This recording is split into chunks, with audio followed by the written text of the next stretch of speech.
পশ্চিমবঙ্গে যারা উদ্বাস্তু মতুয়া নবসূত্র উদ্বাস্তু তাদের কথাই ধরুন আমি বলছি, তাদের মধ্যে আমার অনেক বন্ধু বান্ধব আছে, তাদের দু একটা জেনুইন সমস্যা আছে।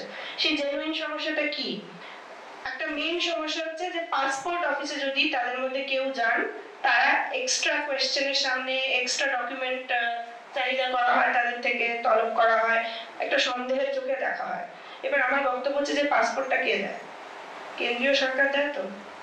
তাহলে এই যে এত এই যে 10 জনের যে চা খাওয়ার কমিটিটা বানানো হয়েছে, রেলওয়ে ম্যানেজার থেকে শুরু করে কারা যেন পোস্টমাস্টার আর সেন্সাসের লোকজন, এরা যে এই কমিটিতে এই এত কিছু না বানিয়ে ঠাকুরনগরে বা বনগাঁয় দুটো পাসপোর্টের এক্সটেন্ডেড অফিস অ্যাপ্লিকেশন অফিস বানাতে পারতো তো, যে কার কার অসুবিধা আছে পাসপোর্টে গিয়ে অ্যাপ্লাইটা করো, আমরা দেখে দিচ্ছি। If I apply and I get rejected, because it is quite possible that my application may get rejected. It is not a guarantee that my application will be allowed. And if my application is rejected, তাহলে আমার appeal-এর কোনো অধিকার নেই. There is no appeal that is granted to me under the current rules. So reject হয়ে গেল মানে reject হয়ে গেল, এটা আমাদের মনে রাখা দরকার। যারা ডিটেনশন ক্যাম্পে আছে ওদেরও ভেরিফিকেশনের দরকার। ওই ভেরিফিকেশনের জন্য যারা এনআরসি যারা এনআরসি পেয়েছে তাদের মধ্যে থেকে someone should verify that fine I know him, ঠিক है।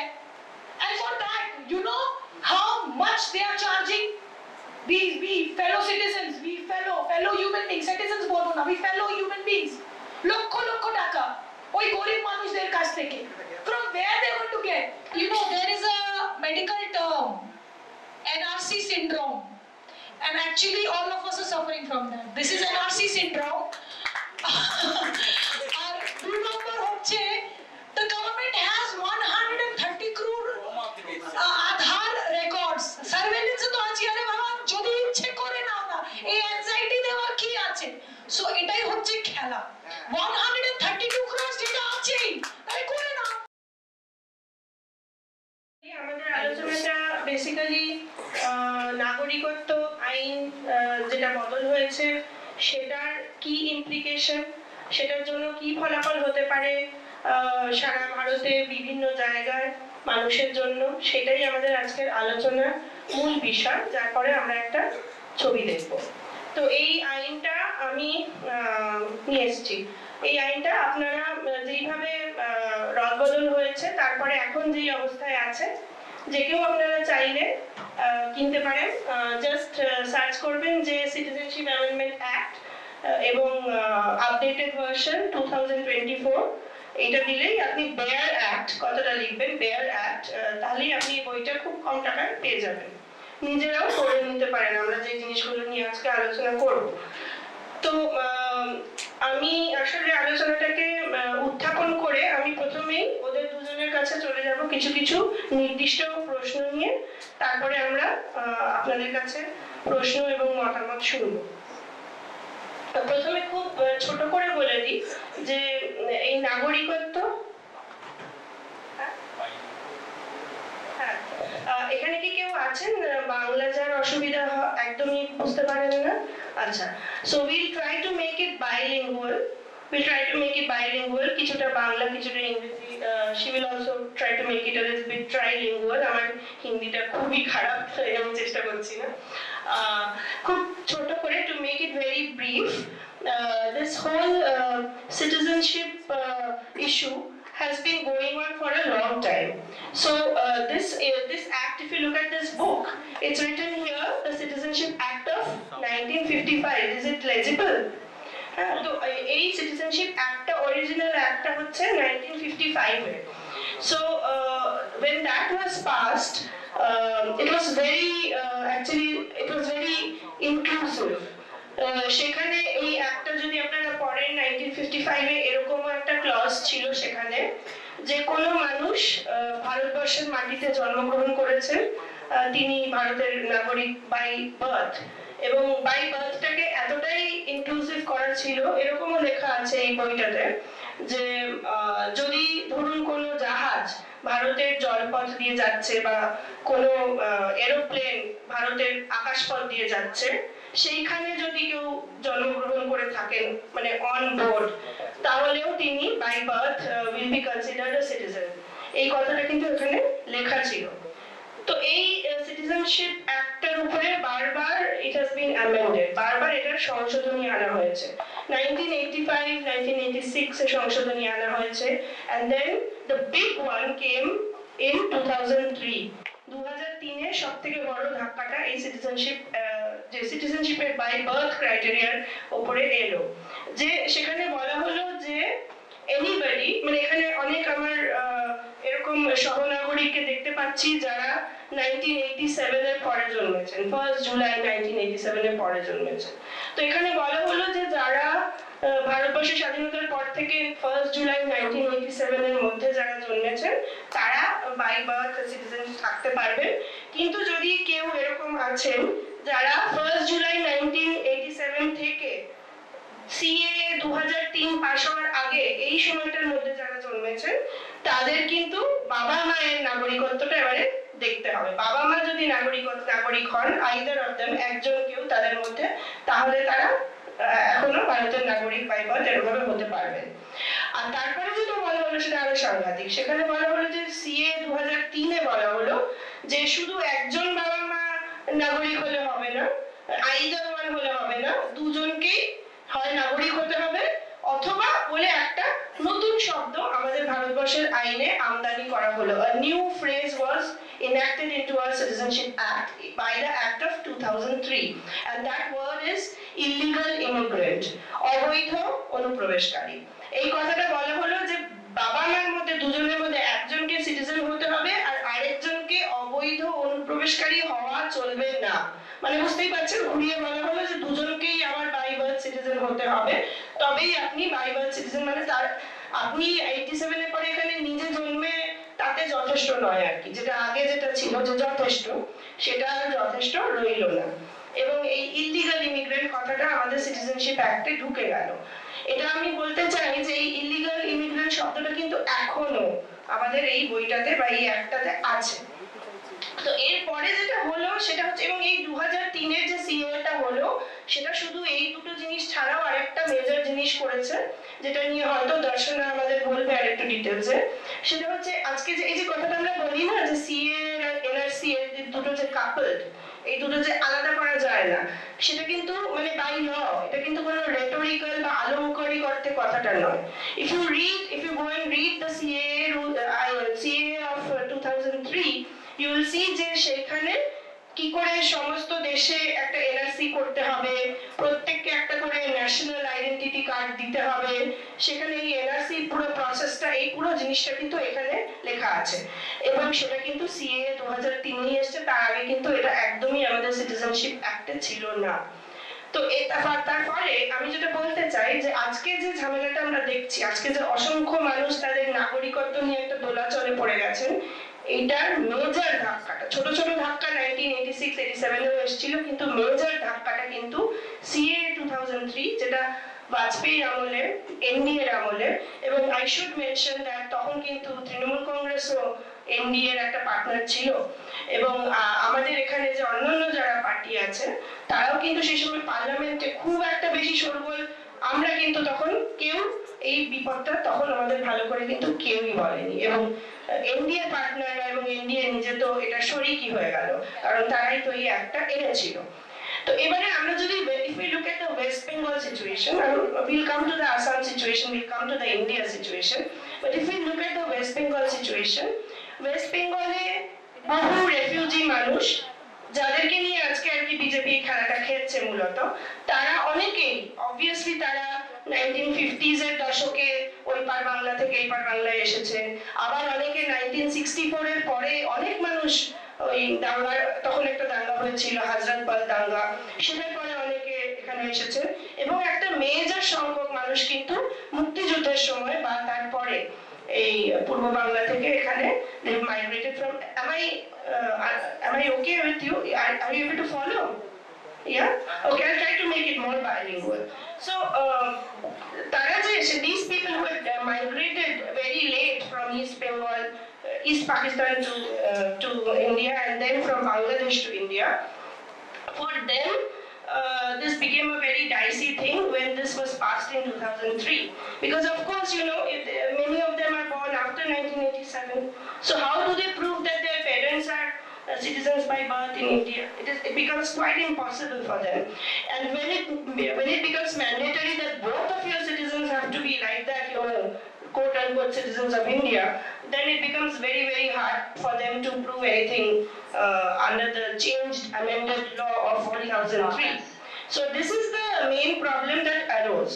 এবং তখন থেকেই কিন্তু starting from then the refugees of West Bengal had gradually built up a movement saying that we don't like this 2003 amendment. You just squash this amendment. We need a new thing, or we just need squashing of this thing. Give us back the old thing that was more secure for us. So this had a long history. But most of us, we should admit that most of us did not bother so much, because আমরা ভেবেছিলাম কেন আমরা বেশি বদল করিনি, এটা আমাদের ভাবতে হবে। কারণ যাই অ্যামেন্ডমেন্ট ওরা এনে থাকুক না কেন, কোন সরকার, কেন্দ্রীয় বা রাজ্য কোন সরকার এতদিন পর্যন্ত আমাদের ভারতবর্ষের মানুষকে এইরকম লেভেলে কেউ ঘাটাতে সাহস করেনি যে going door to door and asking what is your citizenship, বাবা মা কোথা থেকে জন্মেছে, কবে এই দেশে এসেছো, এই সমস্ত প্রশ্ন ডাইরেক্টলি সিটিজেনকে করা, তাকে থ্রেট করা যে তোমাকে বেনাগরিক করে দেবো, অবৈধ করে দেবো, ডিভোটার করে দেবো, এনআরসি করব, এই সমস্ত কথাবার্তা যেহেতু কেউ বলেনি, তাই 2003-এ যে একটা এত বড় একটা শিফট হয়ে গেছে, সেটা আমরা বেশিরভাগ লোক কিন্তু সেটাতে ঠিক মতন রিঅ্যাক্ট তখন থেকে করিনি।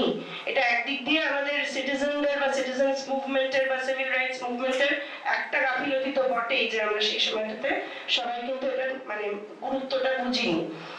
তারপরে আমরা গুরুত্বটা ধীরে ধীরে বুঝতে শুরু করলাম কখন না, যখন আসামে এই এনআরসি করার এই প্রসেসটা শুরু হলো। সেটা কিন্তু 2014-15 থেকে ধীরে ধীরে শুরু হলো, এবং 2018-তে গিয়ে প্রথম ড্রাফটটা যখন বেরোলো, তখন আমরা দেখলাম যে না, সত্যি একটা গভর্নমেন্টের এতটা দুঃসাহস হয়ে গেছে যে সে 40 লক্ষ মানুষকে একটা ড্রাফট রেজিস্টার থেকে বাদ সত্যি সত্যি দিয়ে দিয়েছে। এবং বাদ দেওয়ার আগে কিন্তু মনে রাখবেন যে সেই মানুষগুলো কিন্তু লাইনে দাঁড়িয়েছিল, এরকম না যে ঘরে বসে বাদ দিয়েছে, তারা কিন্তু লাইনে দাঁড়িয়ে তাদের নথিপত্র জমা দিয়েছিল। জমা দেওয়ার পরে সেগুলো রিজেক্টেড হয়েছে এবং 40 লাখ লোককে বাদ দিয়েছে। তখন সবাই এর কারণ খুঁজতে গিয়ে খুঁজে বার করলো যে এই 2003-এর এই আইনে গোড়ায় গলদ হয়ে রয়েছে এবং এটার ফলে এটা হচ্ছে। তো এটার পরে তো তারপর তো আপনারা জানেন অনেক কিছু হয়েছে। 2019-এ আবার ওই আসামের ড্রাফটটা ফাইনালাইজ হয়েছে এবং সেই 40 লক্ষ মানুষ আবার সেখানে পরীক্ষা দিয়েছে। তার মধ্যে 19,06,557 জন মানুষকে ফাইনালি ওরা এখনো অ্যাজ ইট স্ট্যান্ডস, এখন আমরা যে কথা বলছি, তারা কিন্তু সিটিজেনশিপ তালিকা থেকে বাদ। এবং তাদের মধ্যে আপনারা এটাও শুনেছেন যে অধিকাংশই কিন্তু Bengali speaking Hindus, most of them, and many of them are also Bengali speaking Muslims. There are also Shaudans, there are also Adivashis, but the majority is still Bengali speaking people of Assam. So now that this NRC thing actually happened in Assam, we all woke up to the CA, and then the government also brought about the CA 2019. So the change they made in 2019 was again, trying to make this into a Hindu-Muslim issue. So they did two things. First of all, they said that if that clause that was there, যে দুটো বাবা মাকেই হতে হবে, ওইখানে একটা ছোট্ট একটা ক্যাভিয়েট ঢোকালো, হ্যাঁ, যদি আপনি 31 ডিসেম্বর 2014-এর আগে ভারতে প্রবেশ করে থাকেন, তাহলে আপনাকে অবৈধ অনুপ্রবেশকারীটা আমরা বলছি না, এইটুকু বললো। নাগরিক বলছি এটা তো একদমই বললো না, অবৈধ অনুপ্রবেশকারীটা বলছি না করে তারপর বললো যে এই 3টে দেশকে ওরা পিক আপ করলো। ভারতবর্ষের আমরা জানি অনেকগুলো প্রতিবেশী দেশ আছে, তাদের মধ্যে থেকে আমি যদি ধরুন আপনাদের বলি যে ভারতবর্ষের প্রতিবেশী দেশগুলো আপনারা পরপর বলে যাবেন, কিন্তু আমি বললাম যে না, 3টে মাত্র দেশে আমি ফোকাস করছি। কি না, বাংলাদেশ, পাকিস্তান, আফগানিস্তান। এই 3টের মধ্যে কমন কি মনে হয়? বুঝতেই পারছেন, মুসলিম মেজরিটি। তো এখানে নেপালের কোনো ব্যাপার নেই, এখানে শ্রীলঙ্কার কোনো ব্যাপার নেই, এখানে মায়ানমারেরও কোনো ব্যাপার নেই, এখানে তিব্বতেরও কোনো ব্যাপার, স্পেশাল কিছু ব্যাপার স্যাপার নেই, কোনো কিছু নেই কিন্তু। তার এবং ওরা বলছে যে ভারত সরকার এত মহান এবং উদার, প্রায় রবীন্দ্রনাথ স্টাইলে ওরা বলছে যে আমরা তো সবাইকে ডেকে আনছি, যে যেখানে অত্যাচারিত তাকে আমরা এখানে জায়গা দিচ্ছি, এইসব বলে টলে 3টে দেশকে পিক আপ করেছে, 3টেই মুসলিম মেজরিটি। এবার বলছে যে এই 3টে দেশের মধ্যে 6টা ধর্মের ধর্মীয় নিপীড়িত মানুষকে আমরা একটা পাথওয়ে দেব একবারও বলেনি কিন্তু সিটিজেনশিপ দেবো এবং এখনো বলছে না। একটা পাথওয়ে দেবো, একটা অ্যাপ্লিকেশন ফর্ম দেবো, সোজা কথা। এই 3টে দেশের 6টা ধর্মের মানুষ মুসলিম বাদে তাদেরকে আমরা একটা অ্যাপ্লিকেশন ফর্ম দেবো। বুঝতে পেরেছেন? এইটুকুই বলা হয়েছে। হ্যাঁ, এই অ্যাপ্লিকেশন ফর্মটাও এখানে আছে। এই অ্যাপ্লিকেশন ফর্মের নাম হচ্ছে ফর্ম নাম্বার 7A এবং ফর্ম নাম্বার 8A। এটা আপনারা এই বইটা যদি কেনেন পেজ নাম্বার 64 আর পেজ নাম্বার 71 এ পেয়ে যাবেন। তো সেই ফর্মটাও দিতেও ওরা 5 বছর দেরি করেছে। 2019-এ ওরা এই লটা পাস করেছে, তার 5 বছর বাদে ওদের নাকি কোভিড এর জন্য নাকি ওরা এই 40 পাতার ফর্মটাই ছোট্ট ব্যাপারটা ওরা বানাতে পারেনি, খুব অসুবিধা হচ্ছিল। ওরা 2014 মানে 5 বছর বাদে 2024-এ এই ভোটের আগে ওরা এই ফর্মটা এই 3টে দেশের 6টা ধর্মের মানুষকে দিয়েছে। এবারে আমি এই অবধি বলে থামছি। আমি এবারে দর্শনার কাছে চলে যাব। I'll first go to Darshana and I'll ask her to explain to us what is in this form. And we can all go back home and verify and also read up more about it, but she will be able to tell us. Darshana, can you be a little bilingual because we have a mixed audience here, so just tell us je ei form ta te ki ache, what is this application process, and also I would like to invite you to put your opening remarks as you have been. So let me also introduce Darshana. So Darshana is a lawyer by profession, and she used to be associated with the NUJ's law school in Calcutta. She's also worked for a long time in the Alternative Law Forum in Bangalore, and most importantly she has worked for several years in Assam on the ground as legal aid person, assisting D-voters, assisting people who have been declared foreigners, doing legal camps and workshops with people, with activists. So she has this broad sort of perspective with her. So she can tell us now, I have given you the backdrop and the context, and I'll just pass on the mic to her to tell us about this particular form, the form that was promised to us, and what is in that form, and how do you read this current moment.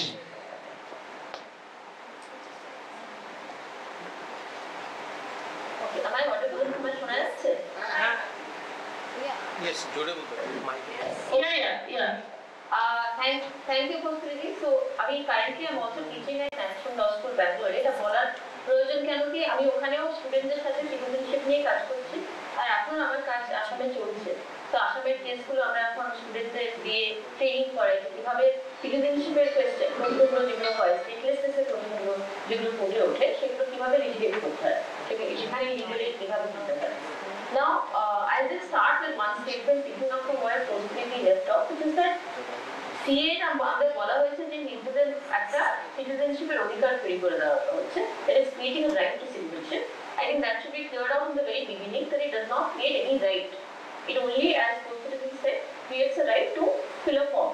এখন এই ফর্মটা আমি দিয়ে আমি ফর্মটা জমা দেওয়ার অধিকার আমাকে দিয়েছি। ফর্মটা জমা দিয়ে যদি আমি একটা নাগরিকত্ব না পাই তাহলে এখনো বলা যাবে না যে আমি আগে যেরকম ছিলাম সেরকমই আছি, বিকজ এখন আমি সরকারের সামনে এটা আমি প্রকাশ করেছি that I am an illegal migrant. So actually I might even worse off if I apply and I get rejected, because it is quite possible that my application may get rejected. It is not a guarantee that my application will be allowed, and if my application is rejected তাহলে আমার appeal-এর কোনো অধিকার নেই. There is no appeal that is granted to me under the current rules. So reject হয়ে গেল মানে reject হয়ে গেল, এটা আমাদের মনে রাখা দরকার। এটার এসে আরেকটা জিনিস বলবো যে কৌশলী যেটা বললো যে আমরা আজকে ভারতবর্ষে আমরা আমাদের নাগরিকত্ব আইনে কত রকম সংশোধনী এসেছে, কত রকম পরিবর্তন এসেছে, এটা কিন্তু একটা মূল যে আমরা একটা ধারা দেখতে পাচ্ছি সেটা হচ্ছে যে নাগরিকত্বের যে অধিকার, আমরা বেশিরভাগই আমাদের একটা নাগরিকত্বের অধিকার থাকা উচিত যে আমরা জন্মগ্রহণ করেছি বলে আমরা নাগরিক হব। ওই অধিকারগত নাগরিকত্বটা এখন আস্তে আস্তে সংকীর্ণ, আস্তে আস্তে ছোট হয়ে গেছে। এখন অধিকার হিসেবে আমরা কেউ নাগরিকত্ব পাবো না, এটাই মনে হচ্ছে এই স্তরেই আমরা এগোচ্ছি। এখন যেখানে নাগরিকত্ব পেতে হবে সেটা আবদারের হিসেবে পেতে হবে, যে আমি সরকারের কাছে একটা অ্যাপ্লিকেশন দিলাম, আবদার করলাম, ওদের মনে হলো আমি নাগরিকত্ব পেলাম, মনে হলো না আমি নাগরিকত্ব পেলাম না। আর এই যে ট্রানজিশনটা আমরা দেখছি যে অধিকার থেকে আবদার, যেটা আমি পেতাম অটোমেটিকলি পেতাম সেটা আমি এখন অটোমেটিকলি পাচ্ছি না, সেটা কিন্তু পুরোপুরি নাগরিকত্ব আইনের মধ্যে ওই টেন্ডেন্সিটা দেখা যায়। আর আজকে যদি আমরা মনে করি যে এই টেন্ডেন্সিটা শুধু মানে মুসলিমদের ক্ষেত্রে বা মাইনরিটিদের ক্ষেত্রে আর হিন্দুদের ক্ষেত্রে নয়, তা নয়। কেন কি যারা আসামে যারা নাগরিকত্ব থেকে এনআরসি থেকে হয়তো যারা বাদ গেছে, অথবা যারা বিদেশি আদালত এখানকার ফরেনার্স ট্রাইব্যুনাল যাদেরকে বেনাগরিক ঘোষণা করেছে, people who been declared to be foreigners by foreigners tribunal, they regardless of whether they're a Hindu or Muslim, of course if they're Muslim they can't even apply, but if they're Hindu they still have to request the government, they have to request the state and they have to hope that the state grants them citizenship, as opposed to citizenship being a matter of right for them. And that transition from right to request, from right to discretion is something we should remember, because that means that our citizenship rights have been made lesser, and everybody's citizenship rights has been made lesser, not just of one community or another community. এটা বলে আমি এই 2024 এই যে rules গুলো ব্যাপারে আমি অল্প করে বলবো। এখন রুলস এর মূল কথা হলো যে আপনার কাছে দু রকমের ডকুমেন্ট থাকতে হবে আর একটা অ্যাফিডেভিট ফিল করতে হবে। আপনারা যখন রুলস গুলো দেখবেন পরে গিয়ে, তখন দেখবেন যে একদম শেষের দিকে একটা শিডিউল 1A, 1B আর 1C আছে। ওটা একদম ভালো করে মনোযোগ দিব। 1A ডকুমেন্ট গুলো হচ্ছে যে এমন ডকুমেন্ট যেটা দেখায় যে আমি বাংলাদেশ বা পাকিস্তান অথবা আফগানিস্তান থেকে এসেছি, অর্থাৎ আমি ওখানকার বাসিন্দা।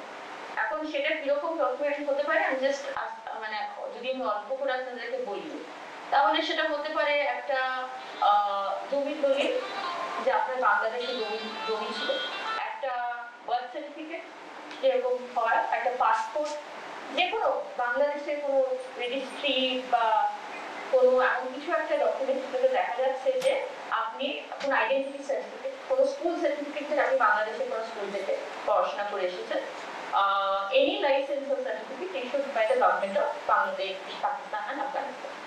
এইটা একটা প্রথম ক্যাটাগরি অফ ডকুমেন্ট যেগুলো আমাকে দেখাতে হবে। এখন এই ডকুমেন্টগুলো যাদের কাছে নেই তারা অটোমেটিকলি অ্যাপ্লাই করতে পারবে না, কারণ এটা একটা ম্যান্ডেটরি ডকুমেন্ট হয়ে গেছে। এখন এরই মধ্যে একটা ক্যাটাগরি আছে যেখানে লেখা আছে any document that shows that either of the parents, grandparents or great grandparents of the applicant is or had been a citizen of one of the three countries. তো এখন এরকম ডকুমেন্ট শুধু বাংলাদেশ বা পাকিস্তান বা আফগানিস্তানে দিতে পারে। আমরা ভারতবর্ষে বসে ওই দেশের যে নাগরিক সেটার আমরা সার্টিফিকেট দিতে পারবো না। তো ফলত বাংলাদেশের বা আফগানিস্তানের বা পাকিস্তানের কোনো ডকুমেন্ট যদি আমার কাছে না থাকে, তাহলে আমি এখানে অ্যাপ্লাই করা আমার পক্ষে খুবই মুশকিল হয়ে যেত। আমি এটা দেখেছি যে আসামে যারা অ্যাকচুয়াল জেনুইনলি বাংলাদেশ থেকে এসেছে, 40 সালে হয়তো এসেছে বা তার আগে পরে এসেছে, তাদের কাছে অনেকের কাছে একটা মাইগ্রেশন সার্টিফিকেট থাকে। তখন সেই সময় সেই কালে একটা রিলিফ অ্যান্ড রিহ্যাবিলিটেশন ডিপার্টমেন্ট থেকে একটা মাইগ্রেশন সার্টিফিকেট দেওয়া হয়। আমি এখন এরকম কেস করছি যেখানে ফরেনার্স ট্রাইব্যুনাল বলেছে যে this migration certificate cannot be believed. Why can it not be believed? Because যে ব্যক্তি বা যে ডিপার্টমেন্ট এটাকে ইস্যু করেছিল সেই ডিপার্টমেন্টের লোক এসে বলছে না যে এটা আমরা ইস্যু করেছি। সেই ডিপার্টমেন্টটা উড়ে হাওয়া হয়ে গেছে, সেই ডিপার্টমেন্টটা আপনার নেই। তো অবভিয়াসলি 50, 60, 70 বছর আগেকার ডিপার্টমেন্টের সেই ডিপার্টমেন্ট যদি আর আজকে থাকেও, সেই কোনো কথা নেই। আর যদি থাকেও, আসামে যেরকম প্রত্যেক বছর বন্যা হয়, বন্যায় ডকুমেন্ট ভেসে যায়, বন্যার জলে ডকুমেন্ট ভেসে যায়, তো ওটাকে প্রমাণ করার কোনো উপায় থাকে। তো এইভাবে যখন আসামে চলছে, যেখানে অ্যাকচুয়াল জেনুইন রেফিউজি সার্টিফিকেট বা মাইগ্রেশন ডকুমেন্টকে মানছে না, তখন এরকম ডকুমেন্ট কিভাবে মানবে আমি জানি না। কিন্তু এটা একটা কথা যে একটা আফগানিস্তান, বাংলাদেশ ও পাকিস্তানের একটা কাগজ আপনার কাছে থাকতেই হবে, সেটা হলো শিডিউল 1A।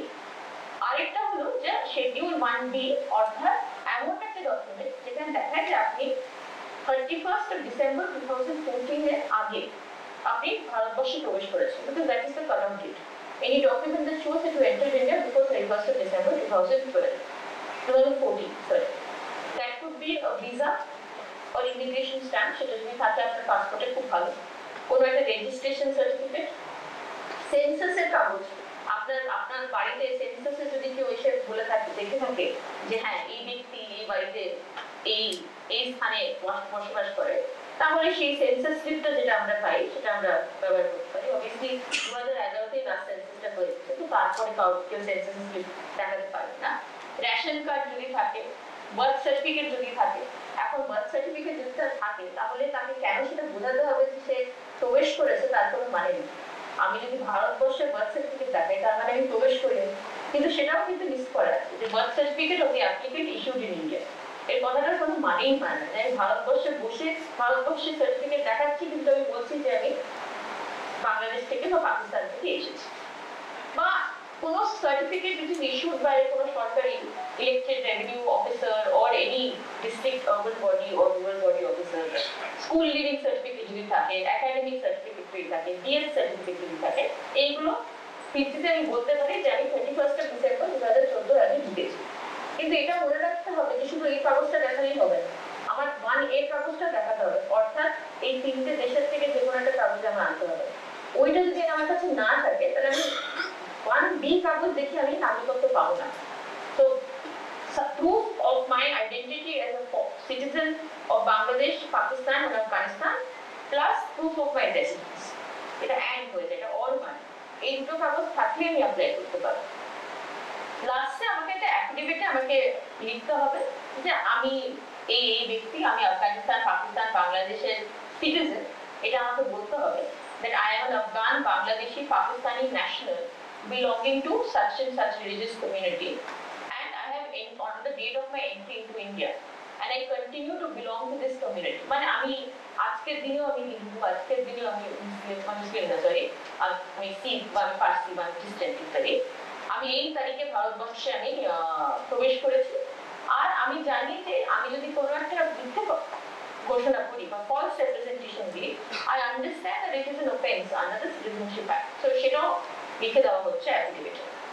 আর আমি এটা বলছি যে আমি যদি নাগরিকত্ব পাই, ভারতবর্ষের নাগরিকত্ব পাই, তাহলে আমার আগের যে নাগরিকত্ব ছিল সেটা আমি হারিয়ে ফেলব, এটাও লিখে দেওয়া আছে। এখন এই অ্যাফিডেভিটটা তো আমি দিতেই পারি, কিন্তু এটা দেওয়ার জন্য তো আমার কাছে 1A আর 1B ডকুমেন্টগুলো থাকা দরকার। এই ডকুমেন্টগুলো যদি আমার কাছে না থাকে তাহলে এই অ্যাফিডেভিটটা একটা দিয়ে কোনো লাভ নেই। আর এই অ্যাফিডেভিটটা দিলেও যে আমি নাগরিকত্ব পাবো তারও কোনো মানে নেই। আমি যেরকম বললাম এটা অধিকার নয়, ফর্ম ফেলার অধিকার কোনো অধিকার মানে না, নাগরিকত্ব অধিকার তৈরি করে দিচ্ছে। তো আমি যদি আজকে ফর্মটা পেই তাহলে একটা দুটো লেভেলের কমিটি স্ক্রুটিনাইজ করবে, ডিস্ট্রিক্ট কমিটি আর এমপাওয়ার কমিটি। ওরা দুজনেই স্ক্রুটিনাইজ করে যদি বলে যে yes this person is fit to be student, তাহলে আমি নাগরিকত্ব পাবো, না হলে আমি নাগরিকত্ব পাবো। তো এই যে স্কিমটা, এটা বোঝা খুব দরকার। আমি জানি না এখানে স্ক্রিনে একটু পরিষ্কার দেখা যাবে কিনা, কিন্তু একটা ছবি আমি তৈরি করেছিলাম আজকের মিটিং এর জন্য, সেটা আমি চেষ্টা করবো শেয়ার করার। বেসিক্যালি টু শো হাউ, বা হয়তো আমি পরে পাঠিয়ে দেবো সেটা যদি ক্যালকুলেট করা যায়, যে as an applicant under the CA of 2019, I still have to go through a two-step process.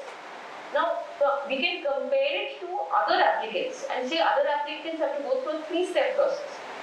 And therefore, my process is definitely more simple.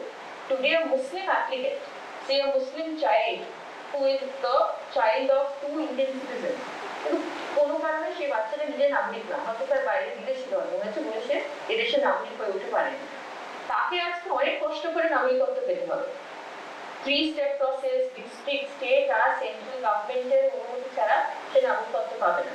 কিন্তু similarly placed Hindu child who is not the child of citizens, both his parents may be also non-citizens, will get citizenship very easily. So there is a clear discrimination that happens between communities in the process. But what I'm trying to say is that even for the Hindu applicant, যার জন্য এটা করে দেওয়া হয়েছে, আমরা যেটা শুনে এসেছি যে হিন্দুরা খুব সহজে নাগরিকত্ব পাবে, তার জন্য এটা অধিকার নয়। সে শুধুমাত্র একটা ফর্ম ফেলার একটা চান্স পাচ্ছে, সেটাও যে যে কাগজগুলো দেখাতে হবে সেগুলো না থাকারই চান্স বেশি, থাকার চান্স খুবই কম। Thank you Darshana.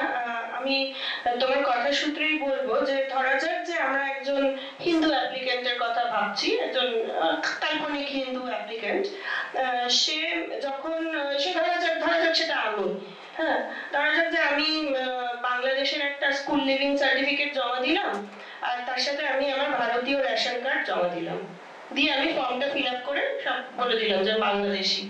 তারপরে কি হবে, তারপর সেটাও এটা এই হলুদ রঙের বইটাতে লেখা আছে। তারপরে আমার সেই ফর্মটা নিয়ে বসবে একটা বডি, সেই বডিতে কারা আছে একটু পরিচয় করিয়ে দিই। একজন IB officer of the rank of deputy secretary to the government of India, একজন ফরেনার্স রেজিস্ট্রেশন অফিসার, একজন স্টেট ইনফরমেশন অফিসার, একজন পোস্টমাস্টার জেনারেল, একজন সেন্সাসের লোক, আবার এই পুরো জিনিসটার ডিরেক্টর। আচ্ছা, তার সাথে থাকবে একজন office of the principal secretary of the state, সেখান থেকে একজন থাকবে, এবং একজন divisional railway manager, god nose for what, সেও আছে। তো এরা এই 6-7 জন মিলে বসেছে আমার এই জিনিসটা নিয়ে। এবং এই হলুদ রঙের বইতে বলা আছে যে এই 6-7 জন লোকের দায়িত্ব, আমি যেই জিনিসটা জমা দিয়েছি, ধরা যাক যে আমি ফটোশপ করে জমা দিয়ে দিয়েছি যে আমি চট্টগ্রামের একটা ইউনিভার্সিটি থেকে পাশ করেছি। তো এই 6 জনের কাজ হচ্ছে যে আমি যে ফটোশপটা জমা দিইনি, আমি যে সত্যি সত্যি চট্টগ্রামের এই স্কুলের সার্টিফিকেটটা জমা দিয়েছি, সেটা সে ভেরিফাই করবে। এবারে আপনারা একটু বলুন তো যে কিভাবে ভেরিফাই করবে, বা দর্শনা তুমি বলতে পারবে কিভাবে ভেরিফাই? ওর কি চট্টগ্রামে চলে যাবে এই 6 জন মিলে? কেউ কি জানে? মানে কেউ জানে না এটা কি করে ভেরিফাই করছে?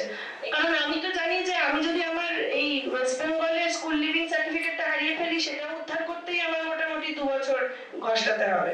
কিন্তু আমার ওখানকার যে স্কুল লিভিংটা আমি ফটোশপ করে অথবা অরিজিনাল জমা দিয়েছি, সেটা এই 6 জন মানুষ ব্যক্তিরা এরা কিভাবে ভেরিফাইটা করবে বলে তোমার মনে হচ্ছে? তো ভেরিফাই করার কোনো উপায় নেই। এটা ভেরিফাই করতে পারে হয়তো সিভিল কোড, একটা সিভিল কোড বা ক্রিমিনাল কোড ভেরিফাই করতে পারে, কিন্তু এটা তো সিভিল কোড বা ক্রিমিনাল কোড নয়।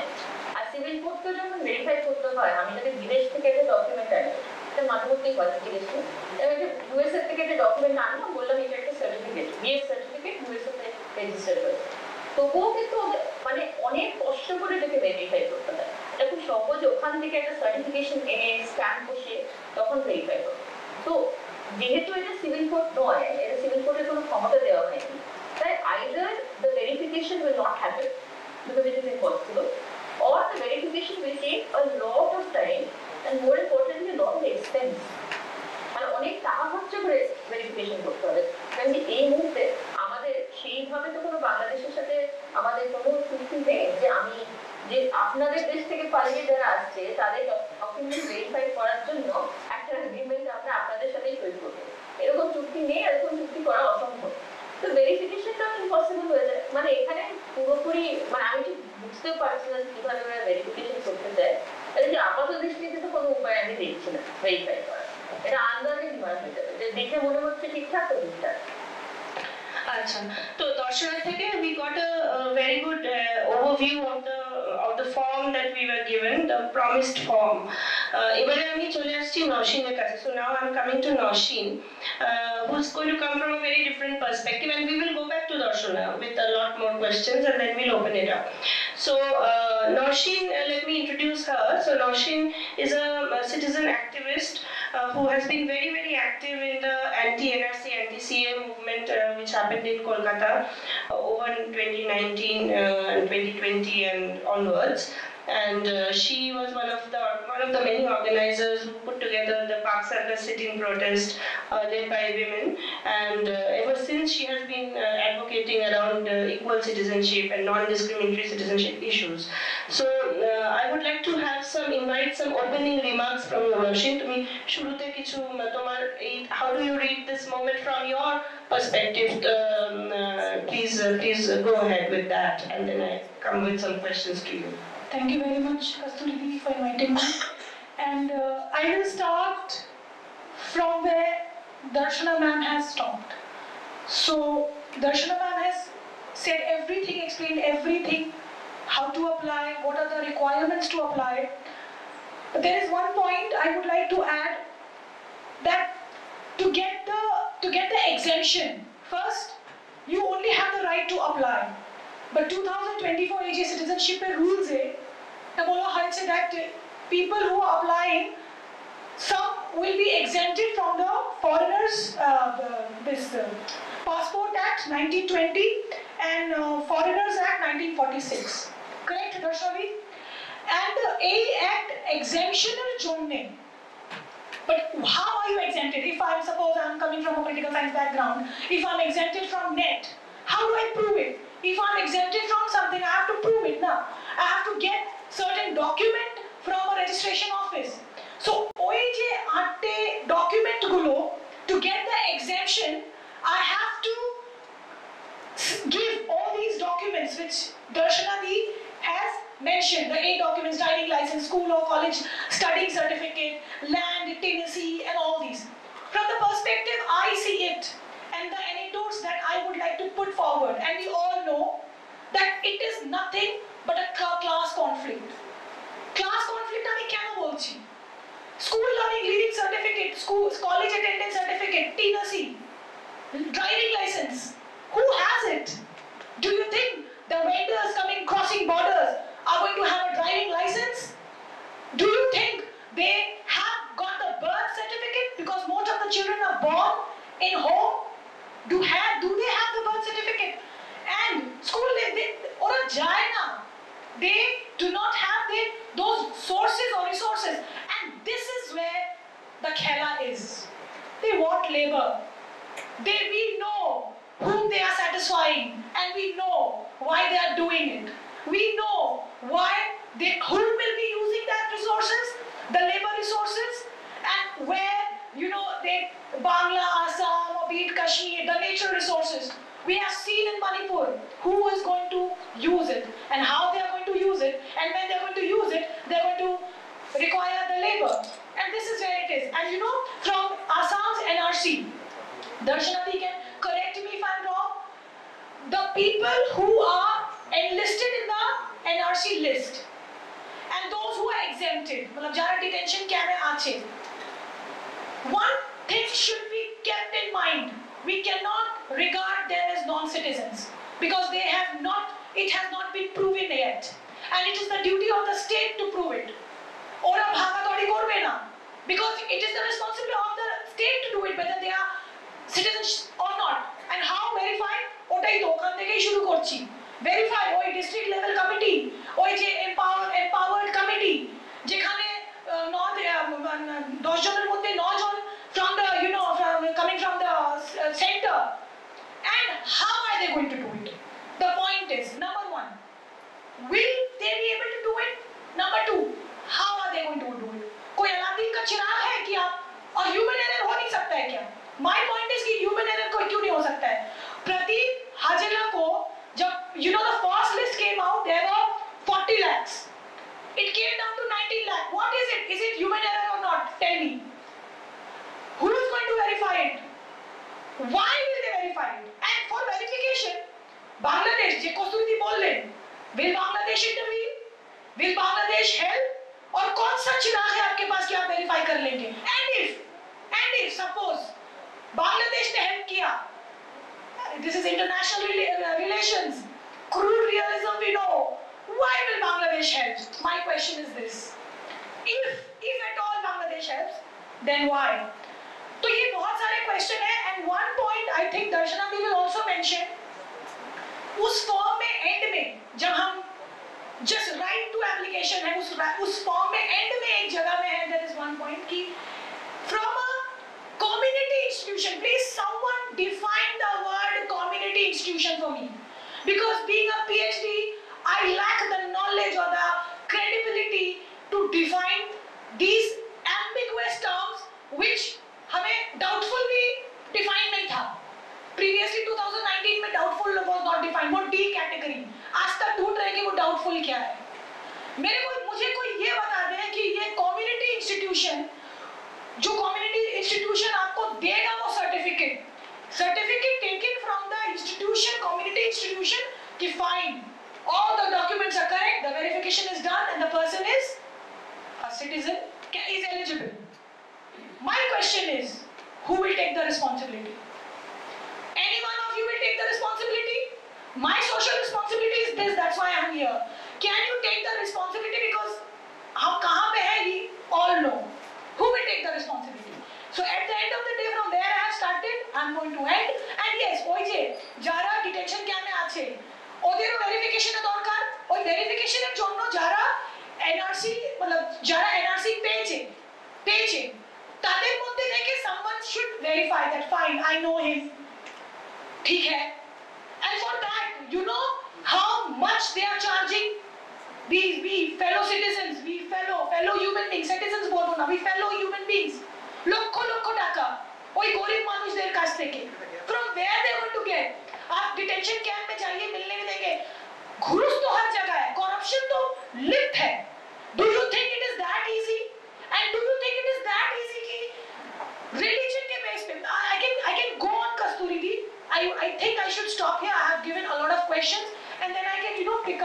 going to stop. Thank you. So thank you, Noshin, for your opening remarks. I would also like to mention one very important jump that the government has made as it went from CA 2019 to the CA rules that have just been published. CA 2019 এর সময় ওরা বলেছিল যে আমরা তো এই religious পারসিকিউশনের জন্য এই তিনটে দেশ থেকে এই 6টা ধর্মের লোককে আশ্রয় দিচ্ছি শরণার্থী। যদি আপনি নতুন পাবলিশড রুলটা একটু পড়ে দেখেন সেখানে দেখবেন যে রিলিজিয়াস পারসিকিউশন কথাটা কোথাও লেখা নেই। অর্থাৎ কিনা জাস্ট মানে ব্ল্যান্ডলি বলা হচ্ছে যে এই তিনটে মুসলিম মেজরিটি দেশের এসেনশিয়ালি আমরা হিন্দুদেরকে অ্যাজ আ হোল মানে তাদের কোনো মানে দরকার নেই বা কিছু নেই, এমনিতেই তারা মানে দে আর মোস্ট ওয়েলকাম। তো এইটার তাহলে কি মানে দাঁড়াচ্ছে? কারণ আমরা ওরা যখন রিলিজিয়াস পারসিকিউশন কথাটা বলেছিল তখন সিটিজেনদের পক্ষ থেকে অনেকগুলো আপত্তি করা হয়েছিল। কি কি আপত্তি করা হয়েছিল? বলা হয়েছিল যে যদি আপনি সত্যি মানে রিলিজিয়াস পারসিকিউটেড মাইনরিটিদের জায়গা দিতে চাইছেন তাহলে আপনারা কেন রোহিঙ্গাদের এরকম ভাবে ভিলেনাইজ করছেন? তারা তো সারা পৃথিবী জানে যে তারা তো আমাদেরই প্রতিবেশী দেশে থাকে এবং তারা রিলিজিয়াস পারসিকিউটেড হয়েছে, এটা নিয়ে তো আর প্রমাণ করার কিছু নেই, মানে ইউএন থেকে শুরু করে সবাই জানে। এদেরকে কেন বাদ দিয়েছেন? তারপরে কেউ বলবে যে শিয়া মুসলিম যারা আছে পাকিস্তানে তারাও তো রিলিজিয়াস পারসিকিউটেড, তাদেরকে কেন বাদ দিয়েছেন? বাংলাদেশে আমরা জানি ব্লগার হত্যার কথা, আমরা জানি অভিজিৎ রায়কে খুন করা হয়েছে কুপিয়ে, আমরা জানি তাসলিমা নাসরিন সেখানে persecuted because of her views. তো অভিজিৎ রায় তো এথিস্ট, উনি তো মানে কোনো ধর্মই মানেন না, উনি তো লিখেছেন সেটা। তাহলে এথিস্টদের কেন রিলিজিয়াস পারসিকিউটেড, তাদেরকে কেন আপনি বাদ দিয়েছেন? আপনি তাসলিমা নাসরিন তো বাই বার্থ মুসলিম, সেও তো persecuted হয়েছে for her feminist views, whatever views she had at that point of time. I'm not talking about her current ambiguous একটা views. এক্সাম্পল শুধু অ্যাড করব দিদি, ওই সালমান তাসিরকে একটা বরেলভি, ওই যে Muslim community is not homogeneous, Salman Taseer was shot dead because of his religious. Salman Taseer was Musliman, the person who shot him was also Musliman, so there is an intersectarian conflict as well. Of course, yeah. আমাদের যেরকম গৌরী লঙ্কেশ আছেন, আপনারা জানেন যে there was somebody called Sabeen Mahmood in Pakistan, যার পুরো ট্র্যাজেক্টরিটা হুবহু গৌরী লঙ্কেশের মতন। তিনিও গৌরী লঙ্কেশের মতোই কাজগুলো করতেন, ওইভাবেই বলতেন। Sabeen Mahmood was shot and killed. So somebody like her, somebody like all the atheist bloggers, why are they left out?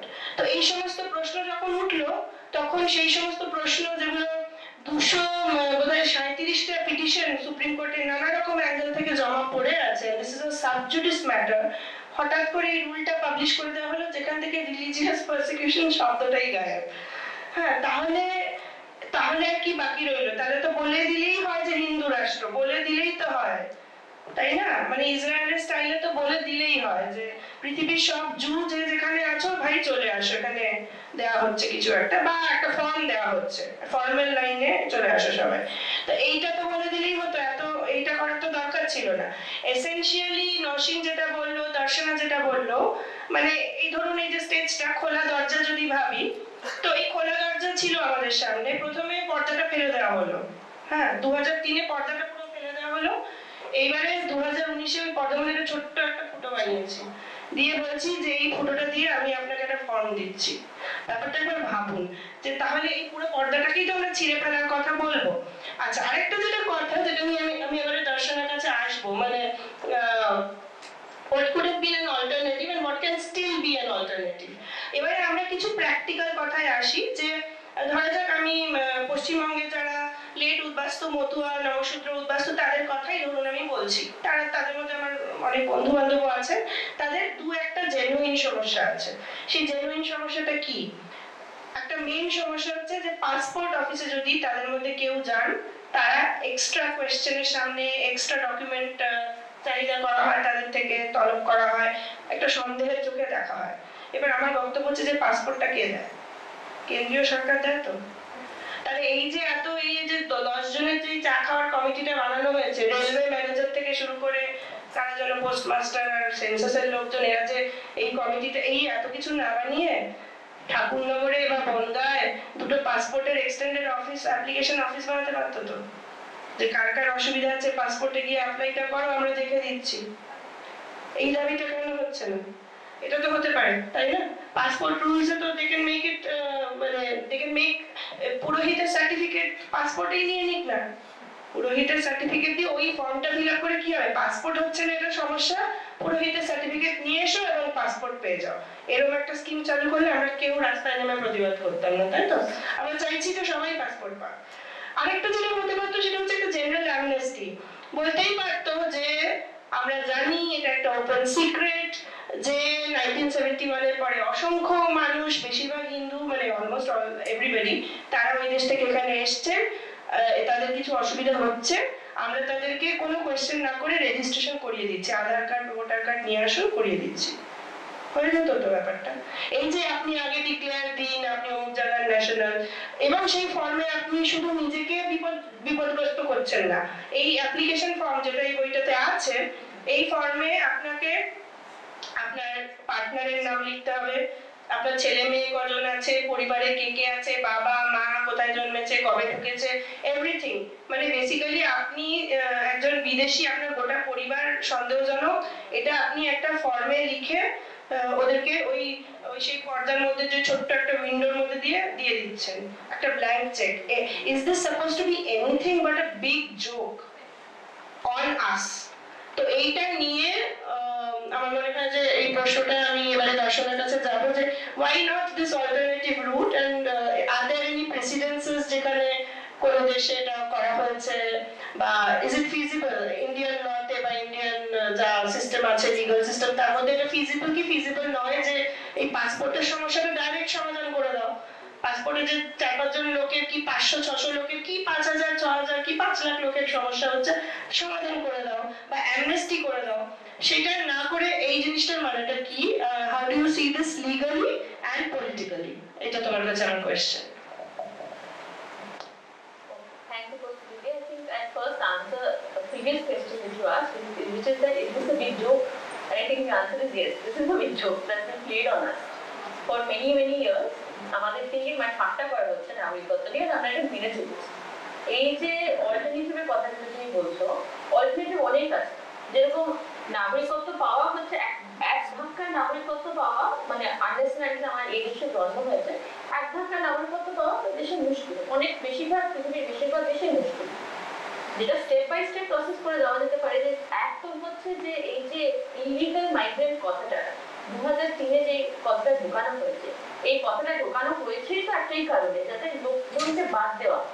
কেন কি ইলিগাল মাইগ্রেন্ট যে সে আজকে আমাদের দেশে সে নাগরিকত্বের জন্য অ্যাপ্লাইও করতে পারে না। A person who is designated an illegal migrant, forget CA of 2019, they can't even apply under Section 5 for registration or Section 6 for naturalization, which is the other regular ways in which foreigners acquire citizenship in India. So এক তো এই illegal migrant কথাটা কেন ঢোকানো হয়েছে, প্রথম কারণ কি ইলিগাল মাইগ্রেন্টের সাথে সিটিজেনশিপের কোনো যোগাযোগ সূত্র হওয়া উচিত না, কিন্তু ওরা সূত্রটা তৈরি করে দিয়েছে। এখন একবার যখন সূত্র তৈরি করে দিচ্ছে, প্রথম তো হচ্ছে যে এই অ্যামেন্ডমেন্টটাকে বাতিল করা দরকার।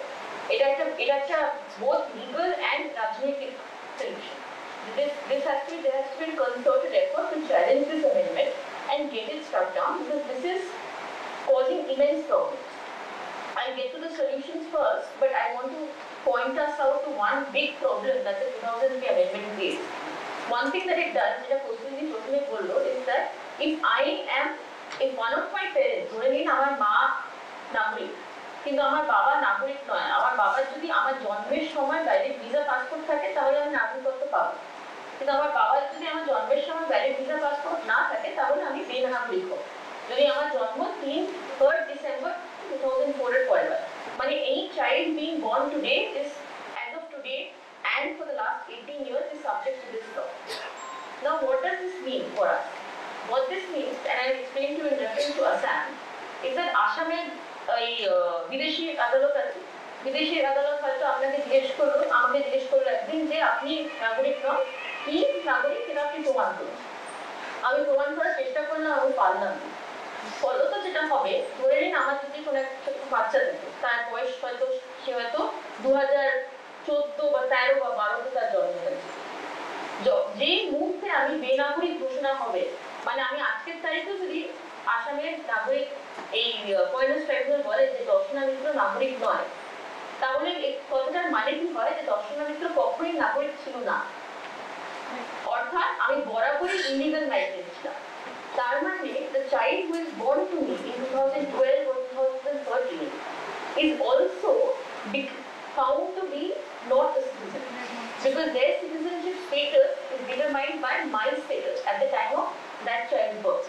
সেটা বুঝতে পারছি যে 2020, 2021, 22, 24, 25-এ গিয়েও কিন্তু একটা 2004-এর পরে যে বাচ্চা জন্মগ্রহণ করেছে সে নাগরিকত্ব হারাতে পারে। Why? Because their parent has been found to be an illegal migrant. আজকে যদি আমাদের পুরো ভারতবর্ষে এনআরসি হয় তাহলে এটা একটা বড় একটা বিপদ হয়ে দাঁড়ায়। And what this creates is what I call intergenerational statelessness.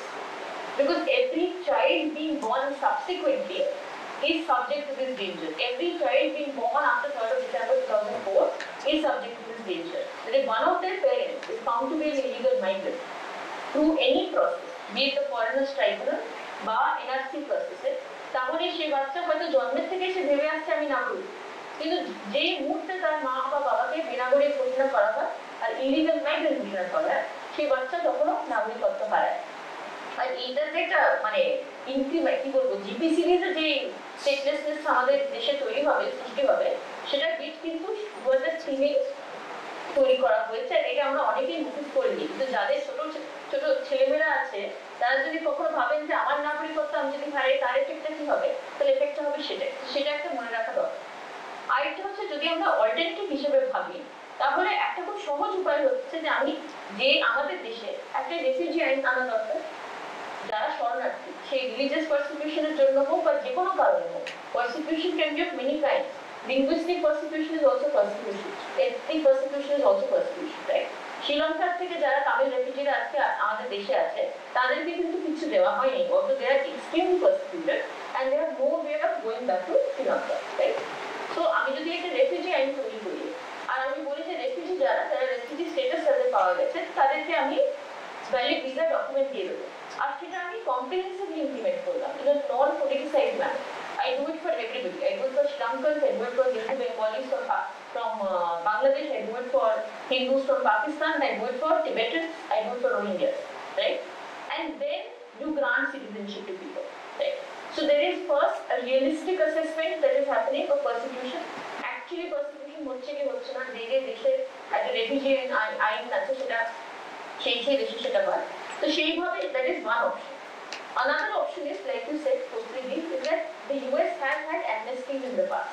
মানে US তে যেহেতু অনেকে বিভিন্ন দেশ থেকে এসেছে, হয়তো সবসময় ভিসা পাসপোর্ট নিয়ে আসেন বা ভিসা পাসপোর্ট নিয়ে এসেছে কিন্তু তাদের ভিসা ল্যাপস করে গেছে, কিন্তু ফেরত যাওয়ার কোনো উপায় নেই, তখন US এর বিভিন্ন সময় US এর ইতিহাসে একটা জেনারেল অ্যামনেস্টি গ্রান্ট করা হয়েছে যে আমরা এই তারিখ পর্যন্ত যারা যারা ঢুকেছে ধর্ম নির্বিশেষে আমরা তাদেরকে অ্যামনেস্টি গ্রান্ট করলাম। তার মানে কি যে তাদেরকে আমরা এই ইমিগ্রেশন অফেন্স যাকে বলে, মানে বিনা পাসপোর্ট বিনা ভিসায় ঢোকা, যেটাকে একটা মানে অপরাধ তৈরি করে, সেই অপরাধের জন্য আমরা ওদেরকে প্রসিকিউট করব।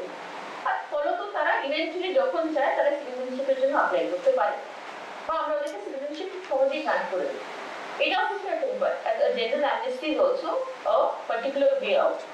আসামে আজকে যেটা হয়েছে section 6A of the citizenship act, সেটা কিন্তু একসময় একটা জেনারেল অ্যামনেস্টি হিসেবেই ভাবা হয়েছে যে 71 পর্যন্ত 71 পর্যন্ত everyone who has entered Assam and is resident in Assam, let them be granted citizenship. Obviously এখন সেটা একটা অন্য ভয়াবহ রূপ ধারণ করেছে, কারণ কি এনআরসিটা আনা হয়েছে, ফরেনার্স ট্রাইব্যুনাল আনা হয়েছে, মানে ওরা এক হাতে যেটা দিয়েছে আর এক হাতে সেটা ফেরত নিয়ে গেছে by creating these bodies to strip away citizenship. But the law in Assam is a general amnesty provision. So even in our country this has been done. And in our country this has been done in a secular manner. Assam is the example that any migrant, any refugee who came to Assam before 24th of March 1971, সে হিন্দু হোক বা মুসলমান হোক যাই হোক, তাকে নাগরিকত্ব দেওয়া হবে। এইটাই তো আমরা করতে পারতাম, তাই না?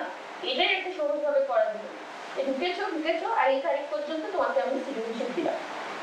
অথবা যখন যেরকম সময় লোকেরা এসেছে, সে 85 সালে হোক, যেই সালে হোক, 86 সালে হোক, যখনই হোক, 76-এ হোক, whenever, তখনই সবাইকে রেজিস্ট্রেশন করিয়ে দেওয়া উচিত ছিল। রেজিস্ট্রেশন ক্যাম্প তৈরি করে তখন সেই মুহূর্তে যদি আমরা রেজিস্ট্রেশন করে দিতাম তাহলে আজকে এই বিপদটা হতো না। রেজিস্ট্রেশন যেটা সিটিজেনশিপ গ্রান্টিং যেটা সেটা তো একেবারে সেন্ট্রাল গভর্নমেন্টের হাতে, সেটা মানে সেটা স্টেট গভর্নমেন্টের হাতে নয়, কোনো স্টেট গভর্নমেন্ট সিটিজেনশিপ হাতে ধরিয়ে দিতে পারে। তো সেন্ট্রাল গভর্নমেন্ট যদি সেটা না চায়, সিটিজেনশিপ দিতে না চায়, তাহলে সেটা সেন্ট্রাল গভর্নমেন্ট ইচ্ছে করেই চায়নি, সেই জন্যই দেওয়া হয়নি। কিন্তু একটা কম্প্রিহেন্সিভ রেফিউজি আইন, একটা রেজিস্ট্রেশন প্রসেস যেটা সহজেই সবাই অ্যাপ্লাই করতে পারে, অথবা একটা অ্যামনেস্টি প্রভিশন বা তিনটা একসাথে করলে আজকে আমাদের দেশে এই স্টেটলেসনেস এই সমস্যাটা হতো না। আর আরেকটা যেটা লাস্ট হচ্ছে যে 2003-এর যে অ্যামেন্ডমেন্টটা সেটা বাতিল করা দরকার। যে ওটাকে বাতিল না করলে আমাদের পরবর্তী প্রজন্ম যেভাবে স্টেটলেসনেসে ভুগবে সেটা আমরা ভাবতেও পারছি না, মানে সেটার সংখ্যা শুধু বাড়বে, কমবে না। Thank you very much Darshana. আরেকটা জিনিস এই কথার সূত্রে আমার মনে হলো এটা আমাদের ভাবা দরকার যে what is going to happen to the Hindus who actually live in Bangladesh, who are citizens of Bangladesh? Are they not going to be more endangered? Are they not going to be more endangered? Because we cannot, we know that there is religious persecution in Bangladesh as much as there is religious persecution in India. So suppose I'm a Hindu living in Bangladesh and suddenly আমার neighboring country হঠাৎ বলেছে সব হিন্দুরা চলে এসো সবাই line দিয়ে form নাও, তো আমাকে তো ওখান থেকে আরো বেশি পুশ ব্যাক করবে ওখানকার যারা majoritarian. So actually this government is actually putting the Bangladeshi Hindus at probably more persecution risk. And I think that aspect also needs to be studied and it really needs to be brought in the public discourse. So I think, what time is it? 7:15. 7:15. Good. So we are going as per time. I'll wrap up in 15 minutes and open this up to the public. Before that, a very short question to Norshin. So Norshin, তুমি এর আগে অনেক কিছু নিয়ে খুব conscious ছিলে কিন্তু কখনো তুমি অ্যাক্টিভিস্ট ছিলে না। এই এনআরসিসিএ মোমেন্টটা তোমাকে অ্যাক্টিভিস্ট বানিয়েছে, আর শুধু তোমাকে একা বানায়নি, তুমি এরকম অনেক মহিলাদের কথা জানো যারা তোমার কমরেডস, যারা প্রথমবার, শুধু মহিলা কেন বলবো, ছেলেরাও, ইয়াং জেনারেশন অনেকেই, এবং আমরা তাদের চিনিও, মানে আমরা এই নো এনআরসি নো সিএ মুভমেন্টে এদেরকে কলকাতার সব জায়গায় দেখেছি, not just Pulsar, just everywhere. তো এদের সাথে তোমার মানে তোমাদের জার্নিটা, এটা নিয়ে ফিউচারে মানে, because this battle is like far from over, it's just begun. So what do you think we should like, there was a moment 19-20-তে যখন কিন্তু সেন্ট্রাল গভর্নমেন্টকে আমরা হিলিয়ে দিয়েছিলাম কলকাতার বেরিয়ে রাস্তায়, ওরা কিন্তু চুপ করে গেছিল, মানে এত তর্জন গর্জন করেও they stopped temporarily. Now they've come back with this bigger assault. What do you think is the new generation of activists going to respond with, yourself included? কিভাবে রেসপন্ড করবে? The first thing that I would like to continue with Kasturi Di is that I never thought that, although it was there, I did student politics, but I never thought ki I'll be, sitting here doing this. Sometimes you become the voice of the voiceless. But they have the voice, but they do not have the platform or the articulation to put forward. And this is what happened with me in Park Circus movement. I was watching closely Shaheen Bagh, and then suddenly I said, no, I have to be on the streets, and I started walking rallies and everything. Then 7th January 2020, 14th December 2019 was the day when Shaheen Bagh movement sit-in protest started, because 11th December was the day CA was passed in Parliament. And then the entire December I only watched. And with Asmat Jamil in Park Circus, we decided on that sit. What will happen? How organized? That was the essence of mass movement.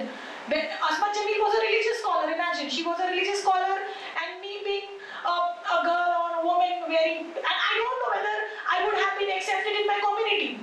I had this fear. I never used to share my identity. Noshi was, the name was not very peculiar.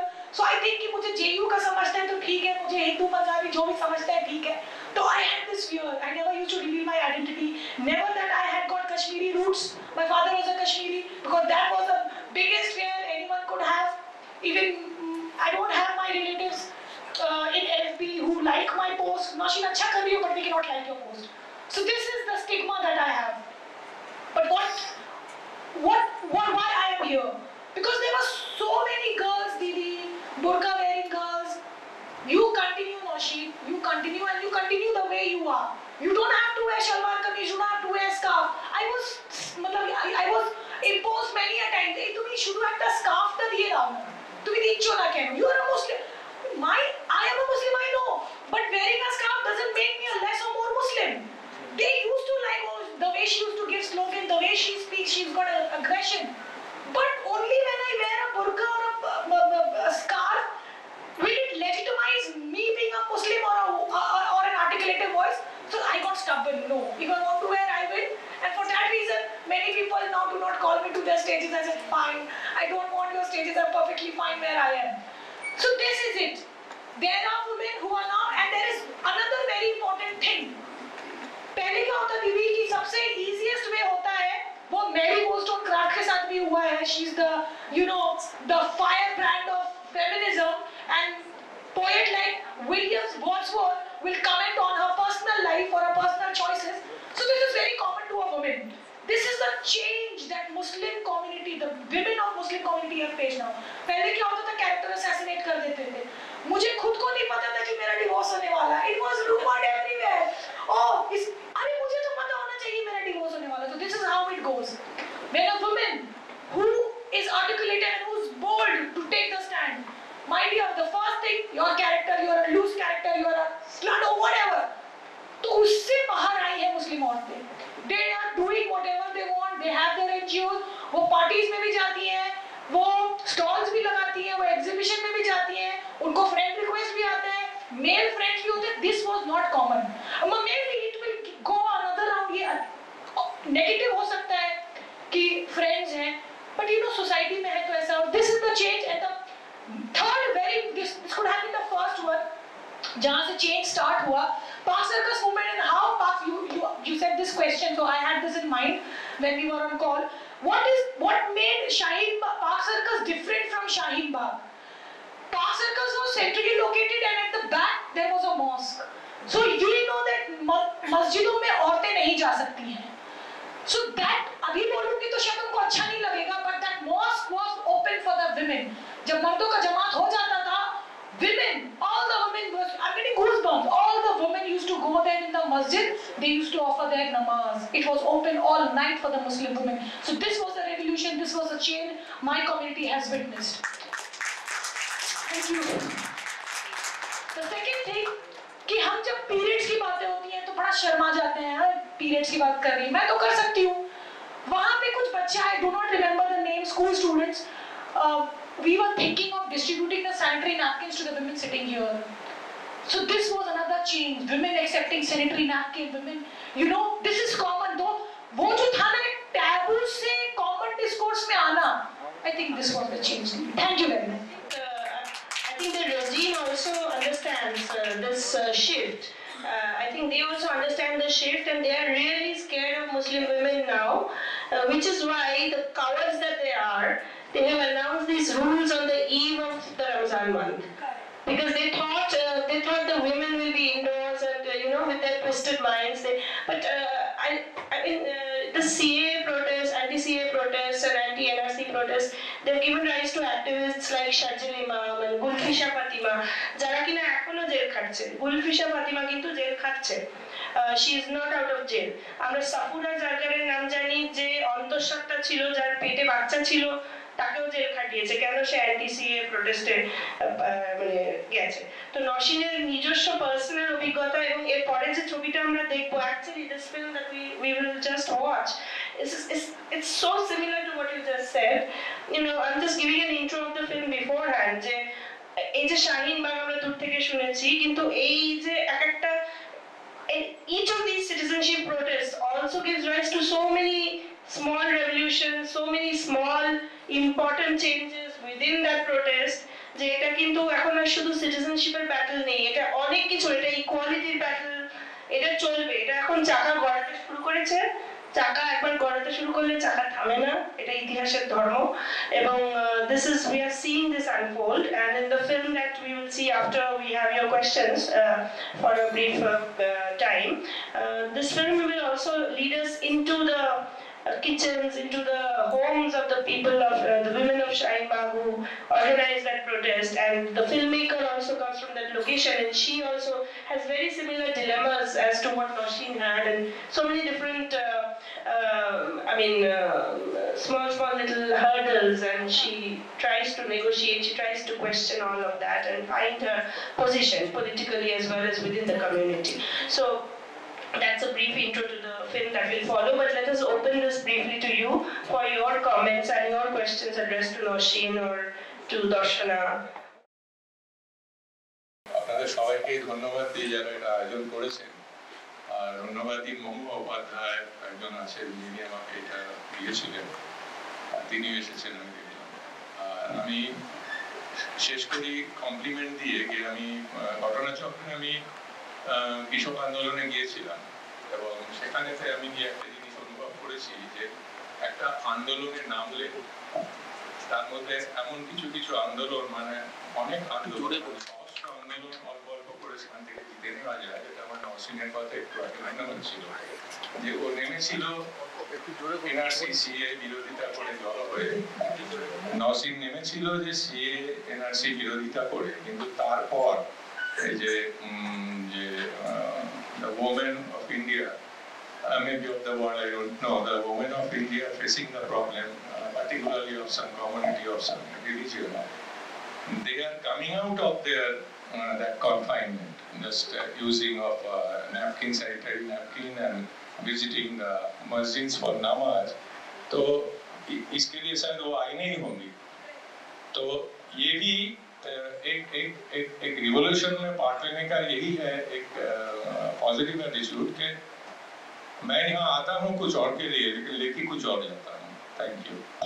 And also, I mean, this is a very good moment, so that because we understanding these intersections, we should also realize that among the people who had been left out of the citizenship, majority, if we look at man-woman ratio, majority are women.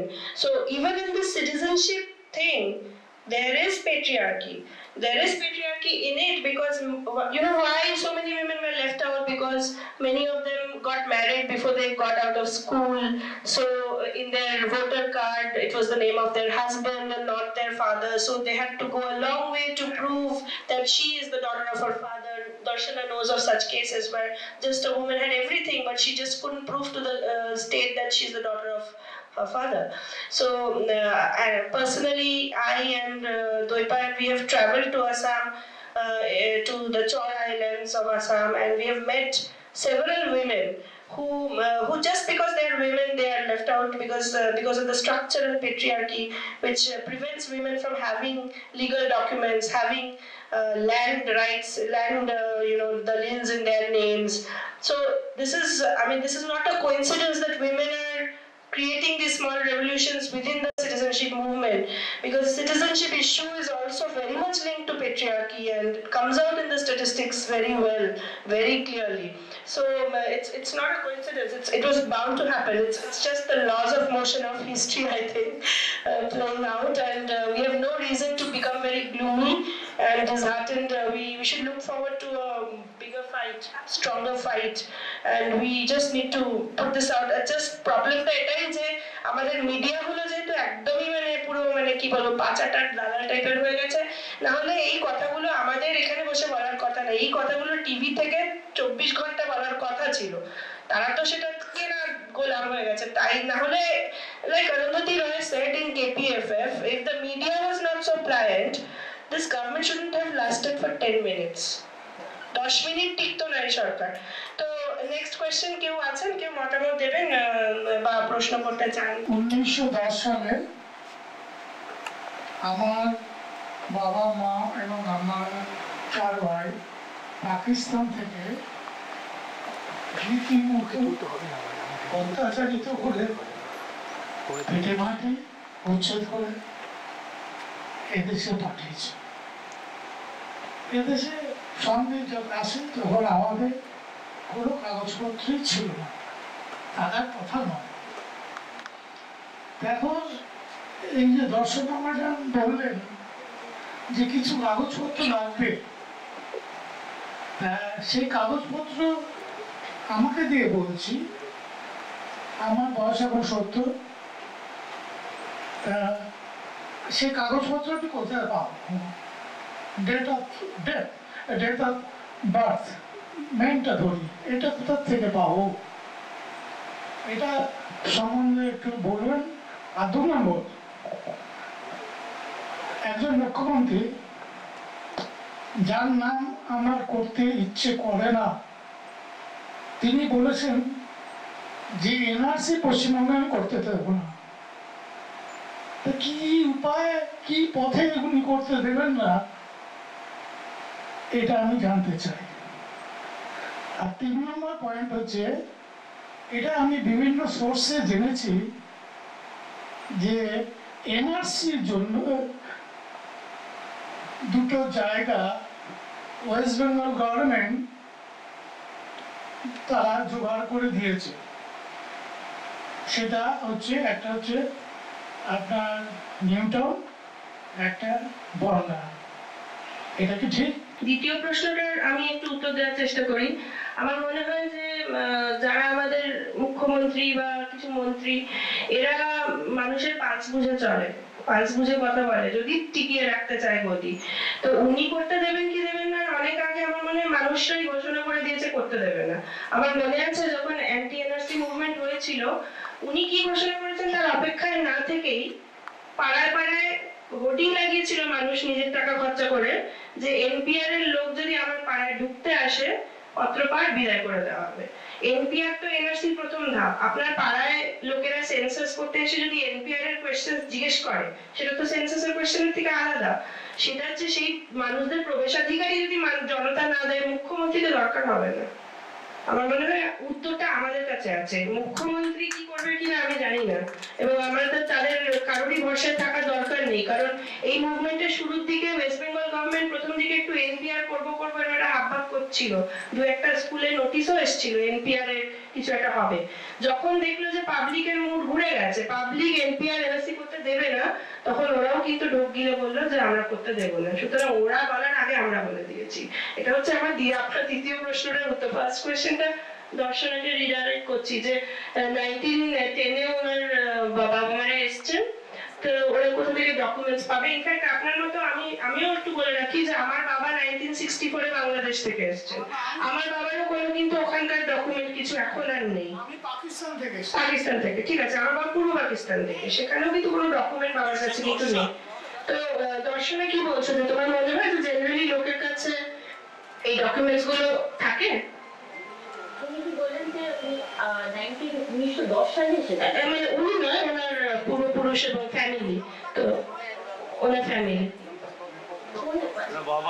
দেখুন, 1947 যারা এসেছে তাদের কোনো দর্শনের দরকার নেই, তাদের কোনো দর্শনের কাগজপত্র তাদের দিতে হবে না।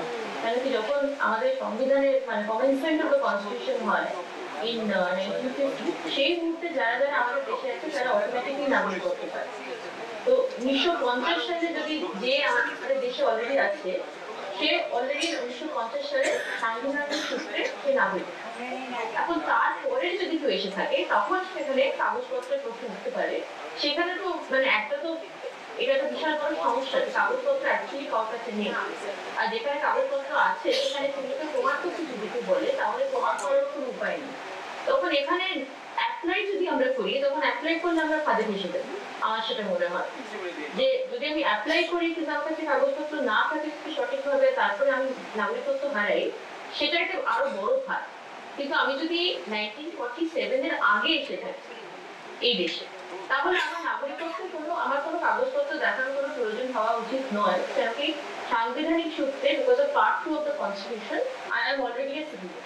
বিকজ 1950-এ যখন সংবিধান আমাদের আছে, তখন যে যার এই দেশে ডমিসাইল আছে সেই মুহূর্তে শেষের নাগরিকত্ব পেয়ে যায়। কিন্তু ওই সময়টার পরে এখন যদি আমরা কেউ এসে থাকে, সেখানে তো সমস্যাটা মানে সূত্রপাত, যে তার কাছে যদি মাইগ্রেশন সার্টিফিকেট বা রেফিউজি সার্টিফিকেট বা ওখানকার কাগজ না থাকে, তখন তার তো সমস্যা হবেই। হ্যাঁ ঠিক আছে। আর আপনার একটা থার্ড কোয়েশ্চেন ছিল ওই নিউ টাউন আর বনগাঁর ওইটা নিয়ে। এই ব্যাপারটা আমাদের প্রত্যেকেরই নজরে এসেছিল 2018 সালে, আমার এখনো পরিষ্কার মনে আছে, এবং এটা নিয়ে মানে সিটিজেনরা অনেক প্রশ্ন এই গভর্নমেন্টকে করেছিল যে এই দুটোর ব্যাপারে ক্লিয়ার করুন। তখন গভর্নমেন্ট একটা নোটিফিকেশন পাবলিশ করেছিল, আমার বাড়িতে এখনো স্ক্রিনশট ফোল্ডারে জমিয়ে রাখা আছে, পরে যদি কখনো উল্টোপাল্টা কিছু করে ওটা খুলে আবার বিদ্রোহ করা যাবে। বলেছিল যে না আমরা ডিক্লারেশন দিচ্ছি যে এরকম কিছু নেই। এটা কিন্তু ওরা তখন পাবলিশ করতে বাধ্য হয়েছিল from public pressure. Later on if they মানে ডু আ ডিগবাজি, দেন উইল সি, हम देखेंगे। আমি বলছিলাম যে উনি আর ইনফ্যাক্ট কোর্সে 2019 থেকে কিন্তু এনপিআর নিয়ে একটা ট্রেনিংও হচ্ছিল। হ্যাঁ হ্যাঁ হ্যাঁ একদম একদম হ্যাঁ, প্রোটেস্টের পরে government stopped it, not before the protest. সেই জন্যই আমি বলছি যে the protest have preceded any kind of government rhetoric in West Bengal. Government কোনো রেটরিক দেওয়ার আগে, অনেক আগে প্রোটেস্ট খুব স্ট্রং হয়েছিল, এবং সেটা মানে আমাদের সাম্প্রতিক ইতিহাসে এতটা স্ট্রং প্রোটেস্ট এবং সব জায়গা থেকে এটা কিন্তু খুব কম হয়েছে। ফলে ওরা যে এখন আবার এটাকে নিয়ে ফিরে এসছে, again the protest should start, এটাই বক্তব্য। আপনি কিছু বলছেন? এটাই লাস্ট কোশ্চেন নেব। হ্যাঁ, এরপর কোনো কোয়েশ্চেন নয়, আপনারা যে আলোচনাটা করছিলেন আমার মনে হয় ওনাকে একটু জিজ্ঞেস করুন। উনি সম্ভবত বলতে চাইছিলেন 1910 সালে পাকিস্তান কোথায় প্রশ্ন আসছে। পুরো আলোচনাটা কিন্তু অপ্রয়োজনীয় হচ্ছে, ওনাকে জিজ্ঞেস করেন। না না, উনি বোধহয় আনডিভাইডেড, পাকিস্তান ছিল না। হ্যাঁ বুঝতে পেরেছি, উনি বলতে চাইছেন এখন যেটা পাকিস্তান সেই অংশ থেকে উনি এসেছেন। কোনো অসুবিধা নেই, আপনার অসুবিধা নেই। And this is what, you know, there is a medical term, NRC syndrome, and actually all of us are suffering from that. This is NRC syndrome. আর 2 নম্বর হচ্ছে the government has 130 crore Aadhaar records. Surveillance তো আছে, আরে বাবা যদি ইচ্ছে করে নাও না, এই অ্যাংজাইটি দেওয়ার কি আছে? সো এটাই হচ্ছে খেলা। 132 crore যেটা আছে তাই করে নাও। This is what they are doing now. हम देखेंगे তো আমরা তাহলে আজকে আলোচনাটা র্যাপ আপ করছি। আশা করি এই আলোচনাটা অ্যাকচুয়ালি আমাদের পাড়ায় পাড়ায় নিয়ে যাওয়া উচিত, এবং এই আবেদনটাও আমি রাখবো যে আমরা যদি এখান থেকে ফিরে গিয়ে কেউ যদি লোকালি পাড়ায় কিছু আলোচনা আয়োজন করতে চাই, আমরা কিন্তু you will be able to join. আমরা কিন্তু সকলেই আমাদের সাধ্য মতন সেখানেও জয়েন করবার চেষ্টা করব, এবং একেবারে ডকুমেন্টস নিয়ে চোখে চোখ রেখে কথা হবে, মানে কোনো হাওয়ায় ভাষা কথা না। এই যে ইংরেজিতে, কঠিন ইংরেজিতে এইসব ডকুমেন্ট বার করে তারপর লোকেদেরকে বাংলা ভাষায় ভাওতাটা দেওয়া হচ্ছে, এই খেলাটা এবার বন্ধ হওয়াটা দরকার। এবং এখানে গোড়াদা আছেন, গোড়াদা ট্রান্সলেশন দরকার, কিন্তু এগুলো ট্রান্সলেশন খুব তাড়াতাড়ি দরকার, কারণ লোকেদেরকে মানে বেজায় টুপি পরানো হচ্ছে। তো এই বলে আমরা এই আলোচনাটা এখানে শেষ করছি, আর we'll go on to watch Nausheen's film. Yeah, so we should ask, and thank you so much Darshana for joining us. তুমি সামনে থাকলে আমরা হয়তো তোমাকে থেকে ধরে আরো কোয়েশ্চেন্স করতাম, কিন্তু ইভেন জুমেও আমরা খুব একটা ছাড়িনি চান্সটা। নেক্সট টাইম হয়তো মুখোমুখি দেখা হবে। Thank you so much for joining.